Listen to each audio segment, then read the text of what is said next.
السلام علیکم ورحمۃ اللہ وبرکاتہ۔ الحمد للہ رب العالمین والصلاة والسلام علی رسولہ الامین، اما بعد۔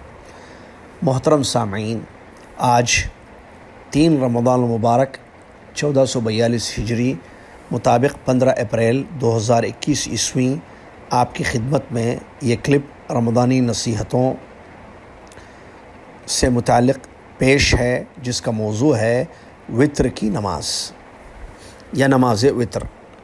جیسا کہ ہم جانتے ہیں کہ عشاء کی نماز کے بعد وتر کی نماز پڑھی جاتی ہے۔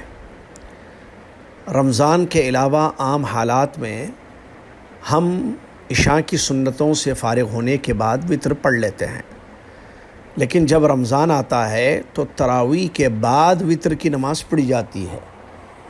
تو وتر کے سلسلے میں آپ کو ضروری باتیں بتاؤں۔ پہلی بات، وتر کی نماز سنت موقدہ ہے، نہ کہ واجب ہے۔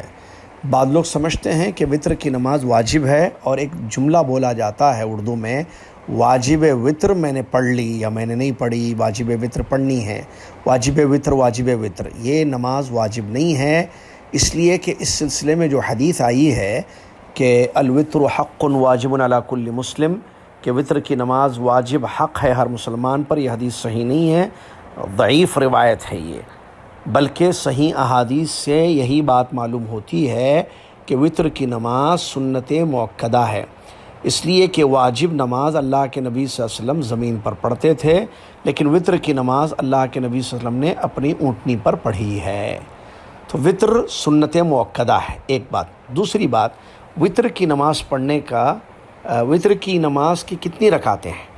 وتر کی نماز کی کم سے کم 1 رکعت ہے۔ یہ شاید لوگوں کو نہیں پتہ ہے، لوگ سمجھتے ہیں کہ 3 ہی رکعت ہوتی ہے، اس لیے سال بھر وتر کی نماز 3 ہی پڑھتے ہیں وہ۔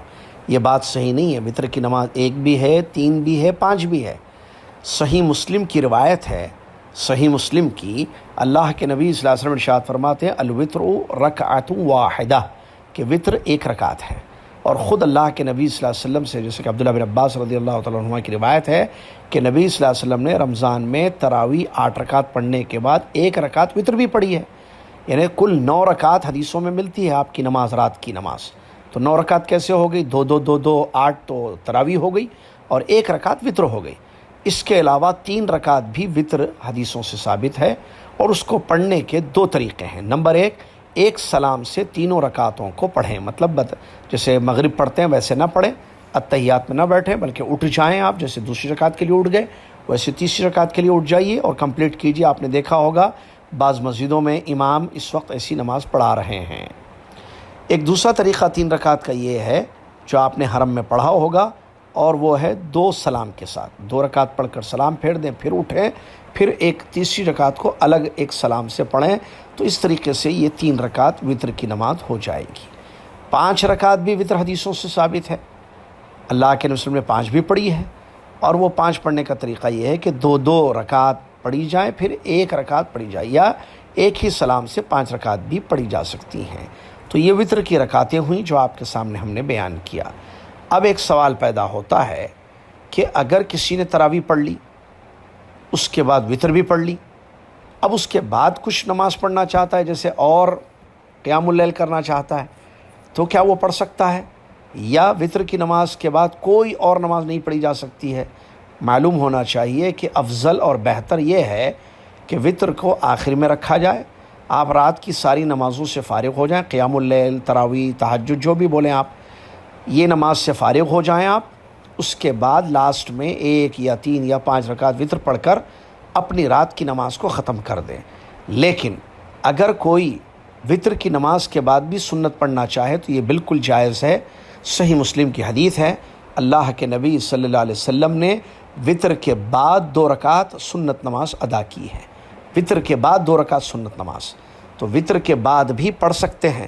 تو اب جب وتر کے بعد پڑھنے کا ثبوت ہمیں مل گیا اور پڑھنا جائز ہے، کوئی حرج نہیں ہے، پڑھ سکتے ہیں، تو جو لوگ آج کل جو مسجدوں میں 4 رکعت تراویح کی نماز پڑھی جا رہی ہے اور اس کے بعد 3 رکعت وتر امام صاحب پڑھ رہے ہیں، اور وہ چاہتے ہیں کہ اور کچھ قیام اللیل کیا جائے، اور رکعتیں جیسے اور 4 رکعتیں پڑھی جائیں گھر آ کر، تو وہ وتر کے بعد بھی سنت پڑھ سکتے ہیں، اس میں کوئی حرج نہیں ہے۔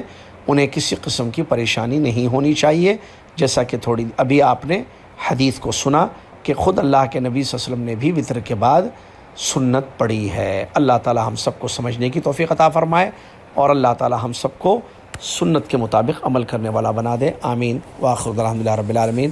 السلام علیکم ورحمۃ اللہ وبرکاتہ۔ کفارۃ المجلس، سبحانک اللہم وبحمدک، اشہد ان لا الہ الا انت، استغفرک واتوب الیک۔